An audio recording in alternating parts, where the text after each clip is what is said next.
अमोल मिटकरी का दावा, बीजेपी को झटका दे सकती हैं पंकजा मुंडे, एनसीपी में शामिल होने की अटकलें तेज। पंकजा मुंडे की नाराजगी और बीआरएस के ऑफर के बारे में पूछे जाने पर अमोल मिटकरी ने कहा कि अब तक के घटनाक्रम पर गौर करें तो पंकजा मुंडे एनसीपी में शामिल हो सकती हैं।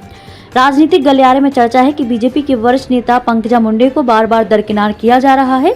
इस बीच महाराष्ट्र पर अपनी पकड़ मजबूत करने की कोशिश कर रही बीआरएस भारत राष्ट्र समिति ने पंकजा मुंडे को मुख्यमंत्री पद का खुला ऑफर दिया है। इस बीच एनसीपी प्रवक्ता अमोल मिटकरी ने बड़ा बयान दिया। उन्होंने कहा कि पंकजा मुंडे जल्द ही एनसीपी में शामिल होंगी। मिटकरी ने कहा कि बीजेपी प्रदेश अध्यक्ष चंद्रशेखर बावनकुले को इसकी जानकारी है। वे धाराशिव में एक मराठी चैनल से बात कर रही थी। पंकजा मुंडे को बीआरएस से मिला बड़ा ऑफर। पंकजा मुंडे की नाराजगी और बीआरएस के ऑफर के बारे में पूछे जाने पर अमोल मिटकरी ने कहा कि एकनाथ खड़से ने पंकजा मुंडे से मुलाकात की थी। उसके बाद से अब तक के घटनाक्रम पर गौर करें तो पंकजा मुंडे को काफी हद तक बीजेपी द्वारा लगातार अपमान का शिकार होना पड़ा है। इसलिए हमें विश्वास है पंकजा मुंडे एनसीपी में शामिल हो सकती हैं। पंकजा मुंडे गोपीनाथ मुंडे की बेटी हैं। वे महाराष्ट्र का नेतृत्व है, इसलिए सभी ने सोचा कि उन्हें हमारी पार्टी में होना चाहिए। इसलिए मुझे भी लगता है कि उन्हें हमारी पार्टी में होना चाहिए। बीआरएस पर अमोल मिटकरी का बयान। मिटकरी ने कहा कि बीआरएस एक अफीम की गोली है। बीआरएस या एमआईएम को पंकजा मुंडे को क्या पेशकश करनी चाहिए यह उनका सवाल है, लेकिन मुझे नहीं लगता कि पंकजा मुंडे उनके प्रस्ताव को स्वीकार करेंगी और बीआरएस के पीछे जाएंगी। जो लोग बीआरएस के पेंच में फंसे हैं उनका महाराष्ट्र में भविष्य अच्छा नहीं है, क्योंकि तेलंगाना के मुख्यमंत्री ने अभी तक बीआरएस को महाराष्ट्र में कोई चेहरा नहीं दिया है। तो ये गुलाबी तूफान है, कुछ दिनों में शांत हो जाएगा। लेकिन बीजेपी में केवल चंद्रशेखर बावनकुले ही जानते हैं कि पंकजा ताई कुछ दिनों में उनकी पार्टी छोड़कर एनसीपी में शामिल हो जाएंगी। अगर पंकजा मुंडे एनसीपी में शामिल हुई तो क्या उन्हें मुख्यमंत्री पद दिया जाएगा? पूछे जाने पर अमोल मिटकरी ने आगे कहा कि